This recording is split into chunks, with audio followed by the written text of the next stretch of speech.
Stéphane, la première question, elle vous revient. Fin du XVIIIe siècle. C'est l'invention de la brosse à dents. On le doit à un Anglais, William Addis. Le plus fou, c'est qu'il a mis au point sa première brosse à dents alors qu'il était en prison. Vrai ou faux? Ça me dit quelque chose. La brosse à dents, oui, j'espère que vous en utilisez au quotidien. Non, Ça serait mieux. non, une invention en prison.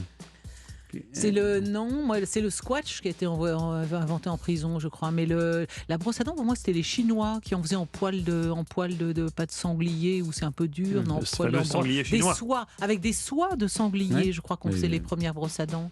Mais alors, serait-on vu... Bon, je dirais oui, allez. Comme C'est ça. votre réponse. Oui.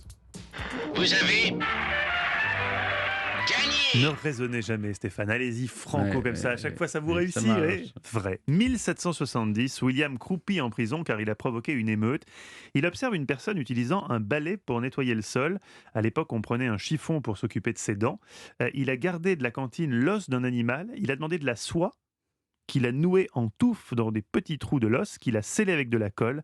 La première brosse à dents moderne était née. Il a fait fortune. 200 ans plus tard, sa société produit toujours 70 millions de brosses à dents par an. Incroyable. Extraordinaire, mais je serais quand même curieuse de savoir si elle n'existait pas sous une forme peut-être moins élaborée en Chine. avec ouais. ces fameux poils Donc de là, sanglier. c'est comme les Jeux Olympiques, c'est la première brosse à dents moderne. Moderne, exactement. Question numéro 2 pour vous, Clémentine. Fernando Po est l'un des premiers Européens à rejoindre la côte du Cameroun en 1472. Il inspira d'ailleurs le nom Cameroun parce qu'il est tombé sur place sur énormément de vautours à dos blanc appelés Camerones. Vrai ou faux?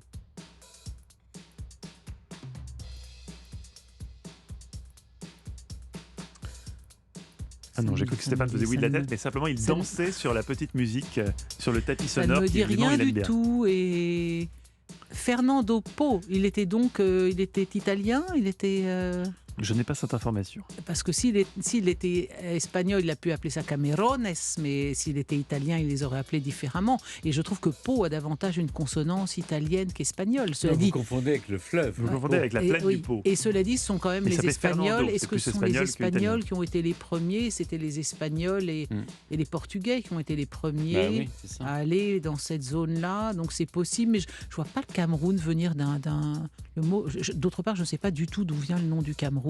C'est un Est-ce que- portugais, on me signale. C'est un portugais. Mm. Ouais, ouais. Alors alors je répondrai oui. Vous répondez oui parce Bah, que c'est un portugais.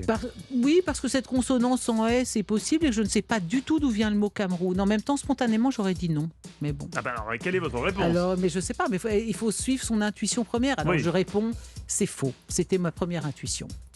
Vous avez gagné. Elle est retombée sur ses pattes in Ah, extremis. mais ça, mais C'était faux. non, mais un Exactement. retournement de situation incroyable. Le Fernando Po a existé. Il était bien portugais. Il arrive sur la côte du Cameroun par la rivière Wouri.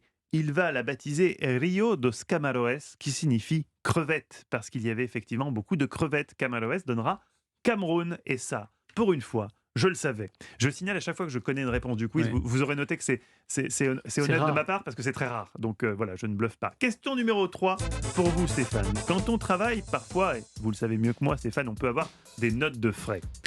Buzz Aldrin, pour son job d'aller marcher sur la Lune, a eu une note de frais et il a obtenu un remboursement. Vrai ou faux? Mais vrai. Pour son voyage pour la Lune.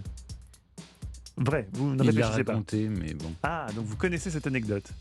C'est vrai. Vous avez gagné. Vous semblez dire que c'est faux.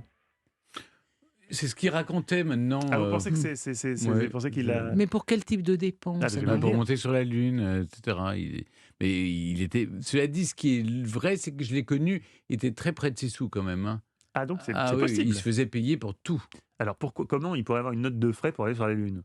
Alors on ne dépense rien sur la Lune. De toute façon, il était salarié Non, mais pour il y y a des aller. indemnités de Il a peut-être tout, eu des vous savez. mais primes, c'est pas primes ça, de l'histoire, risque, Stéphane. primes de... C'est pas tout à fait ça. Ouais. Non, il a loué une voiture pour aller sur la base de lancement. Ah, 33 ouais. dollars, il a bien été remboursé. En 2015, il a publié sur Twitter la fameuse note de frais. Ouais, c'est ça. Vous voyez, Stéphane, il ne mentait pas. J'ai l'impression que vous n'appréciez pas beaucoup Buzz Aldrin.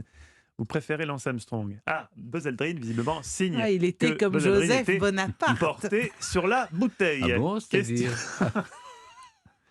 J'ai dit Lance Armstrong et je vous ai dit vous préférez Lance Armstrong. Vous préférez évidemment Neil Armstrong, Stéphane. Oui, bien il sûr. buvait moins.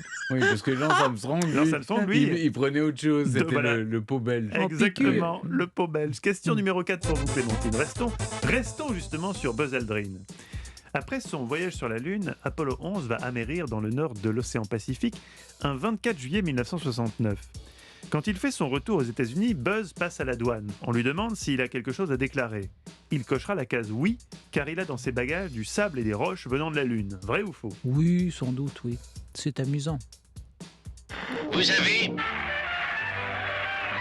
Ça aussi, je connaissais la réponse. Oui, vrai. Il a également publié sur Twitter.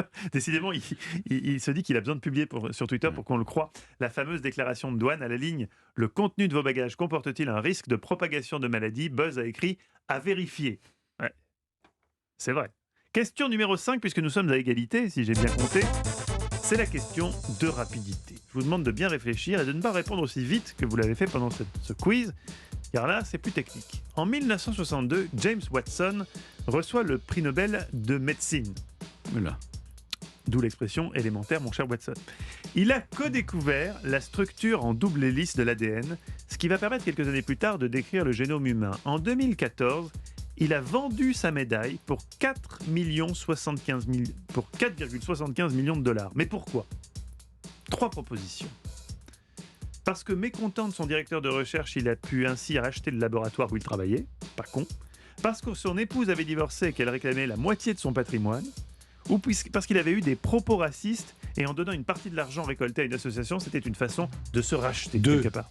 Oui, moi j'aurais dit 2 aussi, oui. C'est pour Réponse pour 2. payer son divorce. Oui. Pour payer son divorce. Vous voyez derrière, donc le mec il a gagné la médaille et il est obligé de la rendre. Il la vend pour payer son divorce. Nouveau résultat nul. Quiz de la loose. Non. Il a été obligé de vendre sa médaille. Il a essayé de se racheter parce qu'il a été mis au banc de la communauté suite à ses propos quelque peu douteux. En 2007, il déclare au Sunday Times « Même si j'aimerais croire que tous les êtres humains sont dotés d'une intelligence égale, ceux qui ont affaire à des employés noirs ne pensent pas la même chose. » Voilà des propos, effectivement, qu'il a tenté de racheter en vendant effectivement son prix Nobel. Je ne pense pas que ça ait suffi. Bon. Bah, C'est tellement hallucinant ça qu'on nous tienne laisse des pantois, des oui. propos Ouais. pareils. Surtout que nous sommes en que 2007. ça me paraissait tellement peu vraisemblable. Oui, mais ce qui est Moi, hallucinant, j'aimais c'est... bien l'idée qu'il rachète aussi son entreprise, c'est pas Ouais. mal. Hein. Oui, mais Tout Tout était malheureusement, assez toutes vos idées séduisant, étaient à plus part la belles. vérité. Voilà, Et voilà, c'est souvent ça. la vérité est moins séduisante. Et Et décevante. c'est ainsi. Et surtout, il n'y a pas de C'est vainqueur la aujourd'hui vie. dans le quiz. Oui, mais Personne ça n'a arrive gagné. souvent. Ça arrive de temps en temps, effectivement, qu'on arrive à un résultat qui soit comme vous, nul. À suivre. Europe 1, historiquement.